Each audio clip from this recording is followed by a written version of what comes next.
So I'm going to read one or two poems from How to Punctuate a Silence, which is the first book I wrote. First one's called On the Beach with My Father. This one's perfect, a prince among pebbles. I stroke it, encircle it in my damp salt fist, drop it gently on the shingle at his unshod feet.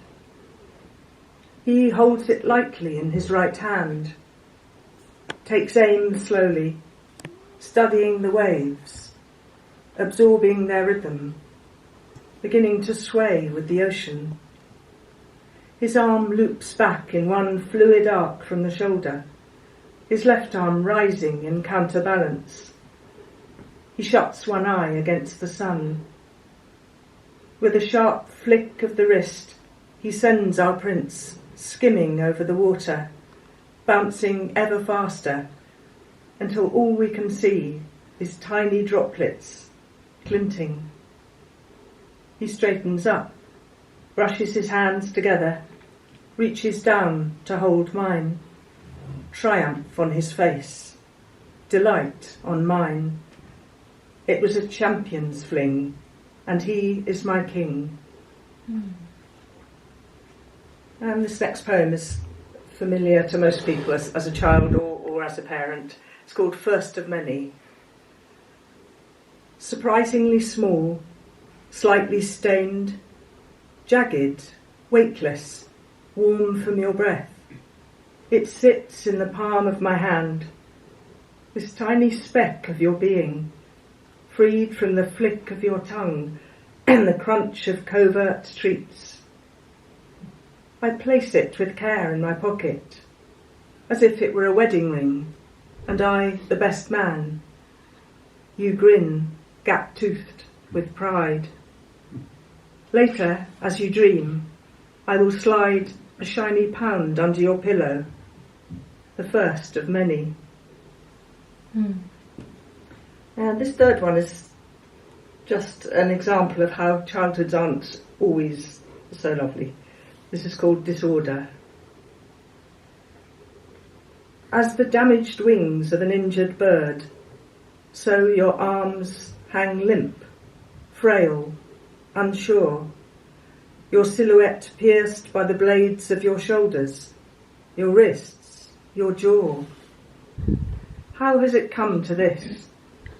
What short circuit in your thoughts has caused such disorder? Food consumes you, yet cannot be consumed. You love it, you hate it, it scares you, owns you. Without it, you will die. You understand this, in a way, but dare not do what it takes to live. As the constant sway of a turning tide, so your courage draws near, drifts far. In your hospital bed, you are held prisoner, while they search for the key to your mind. They will watch as you eat, watch as you chew, watch as you struggle to swallow the dread. And this is onto some cheery things. This pamphlet is called School Milk, and it's about my education at the hands of nuns, first at a primary school and then at a all-girls boarding school convent. And they're all very short. They're all written in something called triadic couplets, which are 6-line poems. So I'm reading a few, but don't panic, they're quite short. So the first one is called School Milk. Squat third-pint bottles have been thawing near the radiator. Chunks of ice remain. We watch Sister's breath as she speaks, suck through straws, shiver with delight, then freeze as Danny starts to slurp out loud, goes too far, gets the cane. And this is called Sister Act. May we treat each other kindly, she intones. Be gentle as lambs. Poor Danny gets the giggles, and quick as a flash she's at his side, ruler raised, sharp edge slicing down on upturned knuckles, drawing blood. And then something else some of us may remember, the 11 plus. Frilly twists of wood shaving tumble onto desks as we grind in silence. Our pencils sharpened, Sister makes the sign of the cross, says we may begin. I jab the page with my thoughts, while Danny stabs his leg through his shorts. So that was my first school. A lovely experience. And this is from boarding school. The first one is called Uniform.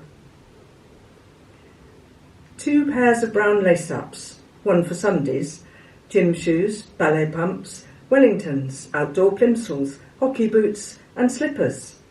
Our feet have it good. Less so our pride, as we sweep past in crimson cloaks and the skinheads jeer.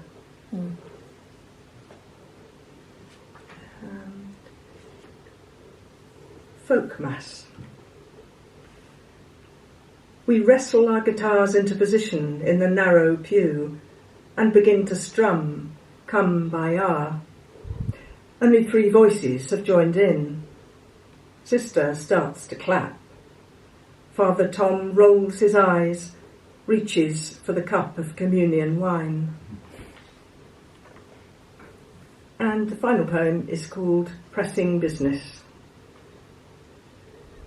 To assuage midnight hunger, we sneak to the laundry room and iron ourselves some toast.